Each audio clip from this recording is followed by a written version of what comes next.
Jonathan Kane's Wild Olive was the inspiration for my latest painting that I depicted in the Rustenburg area, but in watercolor this time. But today's inspiration came from Bonsai on Show. So join us as we look and speak about some of the trees on display and interview some of the growers.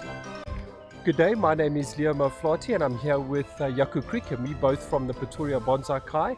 And today we have driven about 45 kilometers to the Johannesburg Botanical Gardens to visit the well-established Johannesburg club Shibui to come and see their spring show. We are on the threshold of spring, of the spring equinox. It is the 21st of September 2025.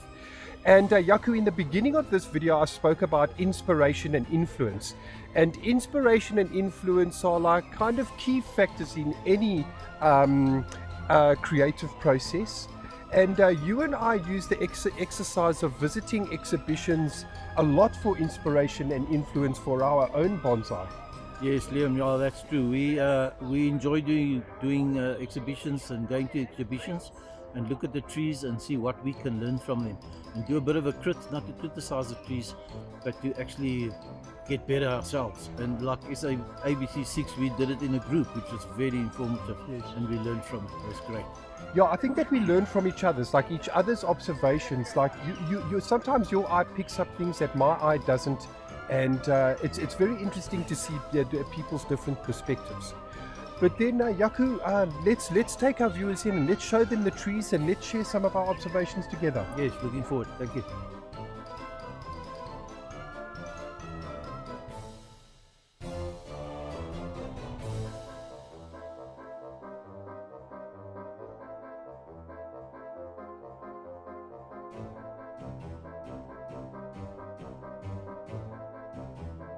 Also on display were amazing flower arrangements by the Johannesburg chapter of the Ikebana International.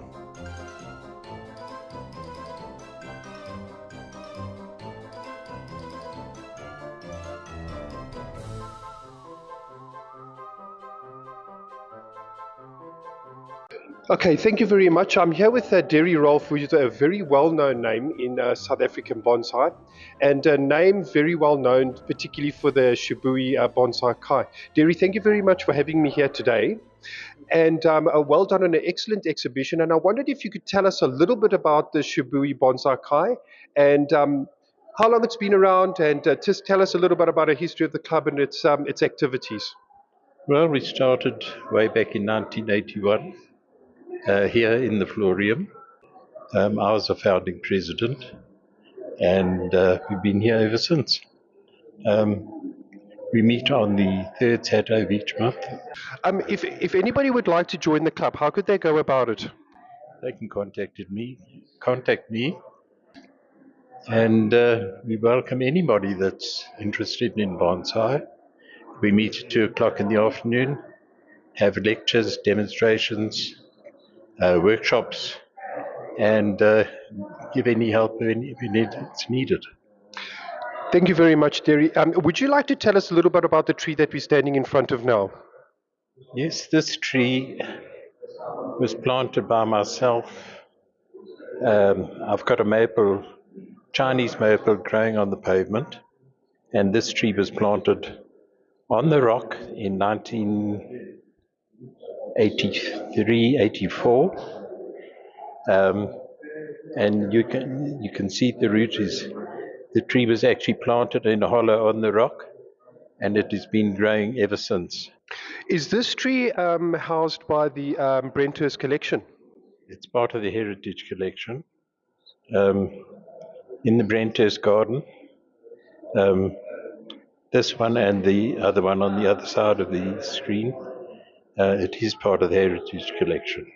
Yes, because the heritage collection is a very significant responsibility and activity of your club. Yes, we've been going now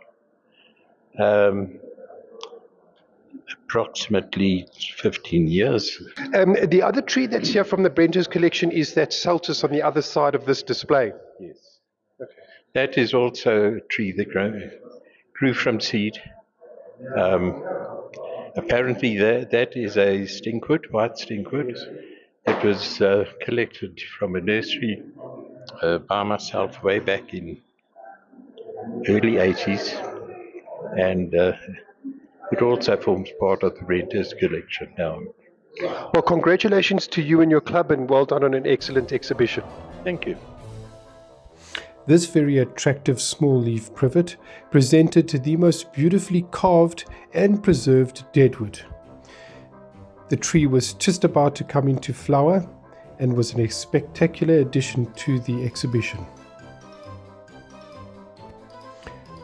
Flaking shades of copper and green, with the feature of this very unique twin trunk comifera, corkwood or caniduit, a very unique indigenous tree to South Africa named as the gift to South African bonsai by my book.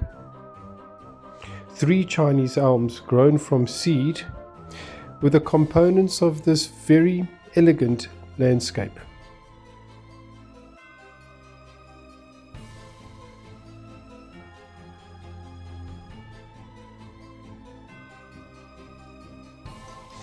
Time, patience, and a history of a lot of good decisions sculpted this most amazing myrtle, a favorite for me on this show.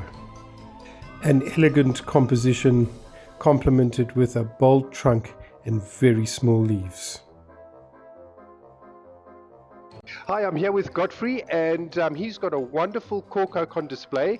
And Godfrey, tell us a little bit about your tree. This tree I bought about 5-6 years ago in Kimberley from a nursery, and it was about 2 meters tall, and I paid for it and everything, and I said to the lady, have you got a saw for me? And she said, what you going to do? I said, I'm going to chop it, I'm going to punish it. And I started sawing up, and that's how I got it to the size. Well done, Godfrey. It's a very beautiful tree, and I love its small leaves and its typical cork-like bark. Well done. Thank you so much. Thank you.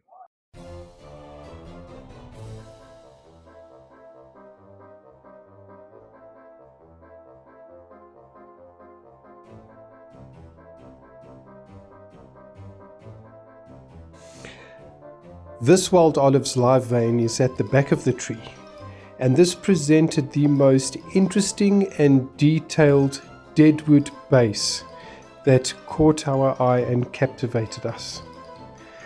The pot choice of this bonsai was the topic of a lot of debate and contention. A great display.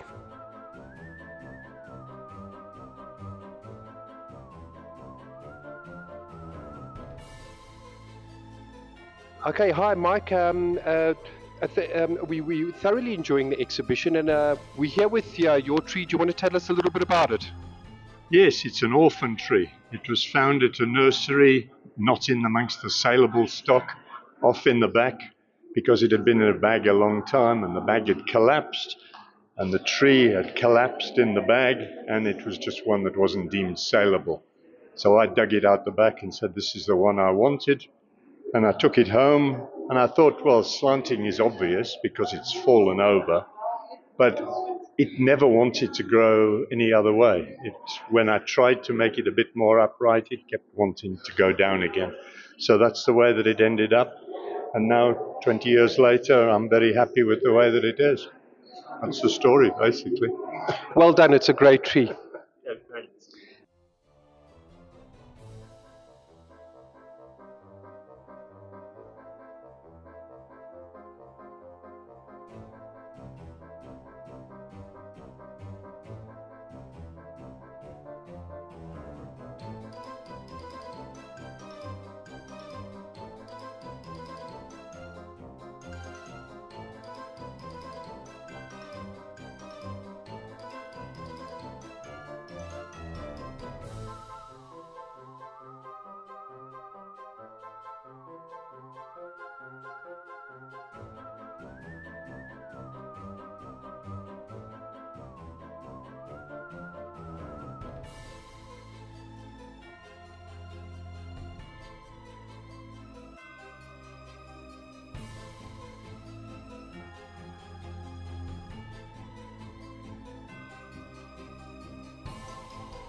If you did happen to watch my previous video interview with Erica, you will recognize this broom Chinese elm.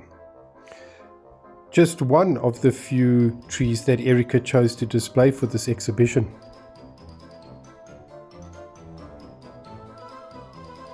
The other is her collected olive, noted for its remarkably small leaves, a great contribution to the exhibition.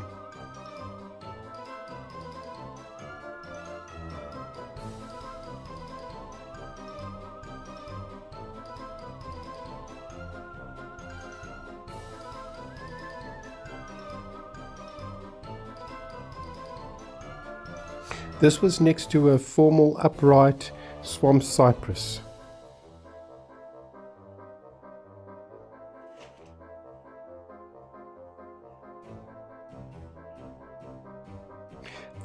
The not so commonly seen ficus sur or broom cluster fig, indigenous to South Africa.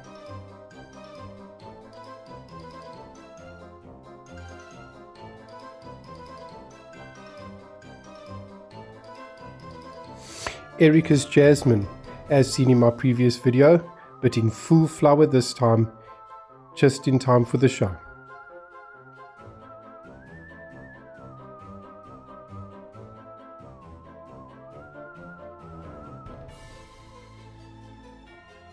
And not often seen in South Africa at all, the Eleagnus, the silverberry.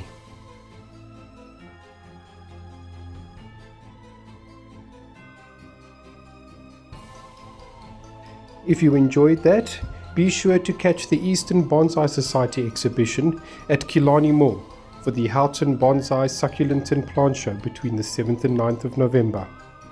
Thanks for watching, hope you enjoyed it.